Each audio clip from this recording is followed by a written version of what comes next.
We need some type of closure. Like, I don't care how long it takes. Like, I don't care how long it takes. We're not giving up at all. Now, you guys, back in March of 2022, we covered the case of Ella Goodie. So back on March 9th of 2022, Ella had been doing rideshare on the side. So she had been previously working for an actual rideshare app, but she had got suspended. Now, we don't know the details of why she got suspended, but she still needed to make money. So she started independently picking up rides. And on March 9th, she had a ride from Louisiana all the way to Houston, Texas. So Ella had 2 teenage kids, and she told her kids, look, I have to go do this ride and I'll be back later. But you guys, after doing that ride, Ella never returned home. So her family grew extremely worried. For one, Ella would never leave her kids behind, and she would never disappear without letting people know where she was. On March 11th, her family went ahead and filed a missing persons report. So not long after Ella was reported missing, they quickly named the suspect by the name of Brandon Francisco. They determined that this is the person that Ella was giving the ride to, and they knew they needed to find him fast.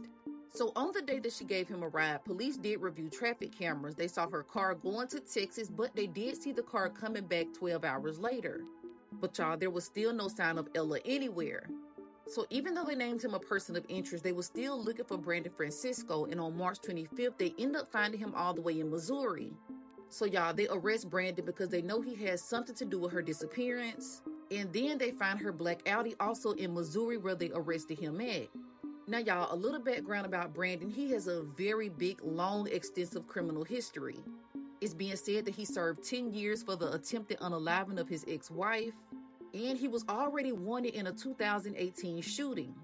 So police knew they needed to act fast because this was a very dangerous person. Now y'all, for years, Ella's family and police, they searched for her, but they don't find her anywhere. So eventually, Brandon is charged with the 2018 shooting, and he is sentenced to 30 years. But for the longest, police still did not indict him in the situation that had to do with Ella until November of this year. So y'all, thankfully, in November of this year, police finally charged him with the unaliving of Ella and carjacking. So investigators believe that he unalived Ella and took her car. Now, even though these charges are extremely huge, it is a big break in the case. Ella's family is still searching for answers because Ella has still not been found. About what happened to her. Once we heard the news, I would have been more strong, But it's like when I heard the news, it just broke me down more because, like, I hear the indictment and all that situation, but okay, where is she?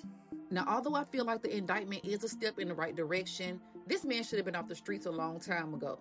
I completely agree with the family. They want to know where she is, and he needs to tell them where she is. Regardless of the fact he's going to be in prison for the rest of his life because he has all these other charges. Give the family some closure, tell them what happened, and tell them where Ella is. Now, I'm going to keep you guys updated as a trial and all of that starts. I know we covered this case a while ago, and a lot of people might not remember this case, but comment below and let me know your thoughts, and my prayers go out to the family.